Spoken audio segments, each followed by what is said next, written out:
네. 한동훈, 이재명의 공천 성적표. 매우 흥미있는 그런 제목의 칼럼이 국민일보에 실렸습니다. 같이 한번 보겠습니다.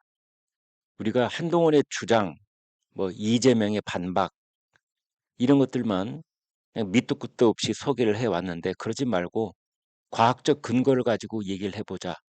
지난 한 달 동안 한동훈이 잘했냐, 이재명이 잘했냐, 과학적 수치가 들어가 있는 그 내용은 뭐냐, 성적표를 보자. 두 사람에게 가장 중요한 당 대표로서의 역할은 공천 작업이었을 텐데, 그것에 대해서 국민들은 어떻게 성적을 매기고 있는지 보자. 이제 이런 겁니다. 이거는 이제 커리커처로 왼쪽이 한동훈, 오른쪽이 이재명의 모습 그려놓은 사진입니다. 얼마 전 야당 의원이 총선을 전망하면서 지금 지지율은 의미가 없습니다. 공천 윤곽이 나온 뒤에 수치를 봐야 합니다. 자, 이 말 누가 반박하겠습니까? 맞는 말이지요. 총선 1라운드 격인 공천 경쟁이 그만큼 중요하다라는 것이지요. 이제 그의 말대로 공천 상황이 반영된 여론조사 결과가 나왔습니다. 그런데 여론조사 결과가 너무나 뚜렷하게 양쪽으로 갈라진 겁니다.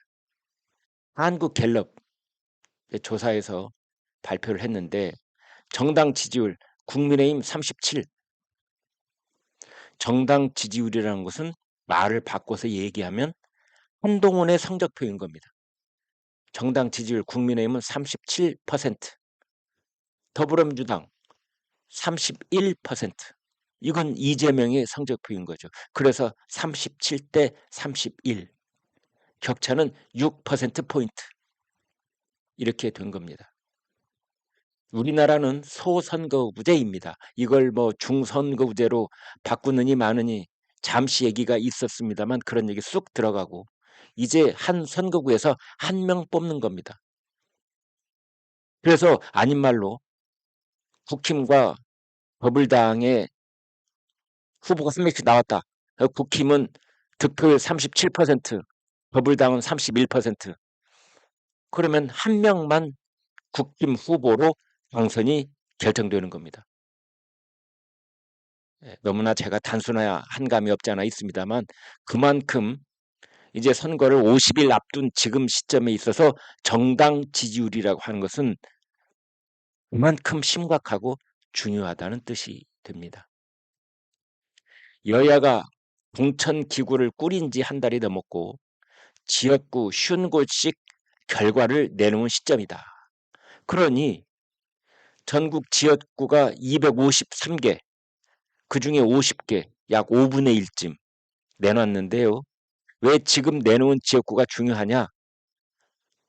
이제 여기가 전략 지역도 있고 단수 공천도 있고 그러기 때문입니다. 여기에 제일 말들도 많고 이 지점에서 내부 분열도 부글부글 끓고 하는 지점이 바로 이 시점인 겁니다. 민주당이 지금 그런 증세가 너무나 뚜렷하게 밖으로 드러나고 있지요. 앞으로 이제 국내 경선을 통해서 예비 후보들끼리 서로 일반 여론조사, 당원 여론조사 통해 가지고 마지막 후보를 결정하는 과정은 그렇게 시끄러운 소리가 날 소지가 많지 않습니다. 그런데 지금까지 50곳 이 단수공천, 전략공천, 여기가 이제 당 대표의 실력과 당 대표의 당 장악력, 그리고 국민들에 대한 그 어떤 평가, 이런 것들이 집약되는 시점이라고 할 수 있는 것이죠. 그래서 1라운드 중간 성적표로 할 조사에서 지지율 격차가 확 벌어졌다. 이 신문은 확 벌어졌다. 확자를 썼네요. 직전 조사보다 국민의힘은 3%포인트를 올라갔고 민주당은 4%포인트가 하락했습니다. 이런 여론조사에서 여러분 중요한 것이 양쪽이 동반 상승을 한다든지 동반 하락을 한다든지 그럴 경우에 선거라고 하는 것은 상대적인 경쟁이기 때문에 가령 절대평가여서 일정 점수만 통과를 하면 모든 사람이 다 국회의원 배지를 달 수 있는 게 아니라 1%포인트 아니 0.1%포인트라도 좋으니 상대편보다 내가 더 많이 득표를 해야만 나 혼자 당선될 수 있는 것이 바로 소선거구제 대한민국 국회의원 선거 방식인 겁니다. 그런데 지금 여기서 보시는 것처럼 트렌드를 보니까 국민의힘은 치솟아 오르는 중, 민주당은 확 떨어지는 중 이렇게 되어 있는 겁니다. 그런데 앞으로 시간이 흐른다고 해서 민주당 내부 사정이 나아질 것 같지는 않습니다. 국민의힘은 상대적으로 매우 깔끔하게 정리가 되는 그런 상황입니다. 예컨대 그 비례위성정당 국민의 미래 역시 뭐 이렇다 할 갈등 요인 없이 정돈이 돼가는 상황인데 민주당은 통합비례당, 뭐 민주연합 이런 거 만든다고 했잖아요. 여기는 거기에 참여하고 있는 각 그 소수 정파들이 자기 몫에 공천을 달라. 뭐 12개를 달라. 15개를 달라. 이거 말이죠. 이거 해결하기 너무 힘들고 그것이 당을 다시 찢어 놓을지도 모른다. 이런 지금 얘기까지 나오고 있는 상황입니다. 자, 이렇게 국민의힘 지지율은 치솟고 있고 민주당 지지율은 확 떨어졌다. 이런 상황은 최근 양당에서 나온 공천 뉴스의 추이와 일치한다. 그렇습니다. 엊그제 국민의힘 김무성 의원은 공천 신청을 철회하면서 시스템 공천이 정착된 것에 큰 보람을 느낀다. 라고 말했습니다. 공천을 포기하는 여당 중진이 당의 공천을 칭찬한 그날 민주당에서는 거꾸로 밀실 공천, 비선 공천 이런 논란이 터져 나온 것이지요. 이재명 대표하고 최측근 친명 인사들이 심야에 낙천자 명단을 추리는 컷오프 회의를 했다. 여의도 국회의원회관 사무실에서 밤 12시까지 6시간 동안 이거 했다는 거 아닙니까? 그러자 해당자들이 당장 반발하고 나서는 겁니다. 거기에 이름이 거론됐던 사람들이 노웅래, 기동민, 이수진, 임종석. 가만히 있겠습니까? 이재명 대표가 8.18호 사천 논란에 휘말렸다 이건데 818호는 컷오프 회의가 열렸다는 이재명 의원실 번호를 말하는 겁니다. 8.18 사천.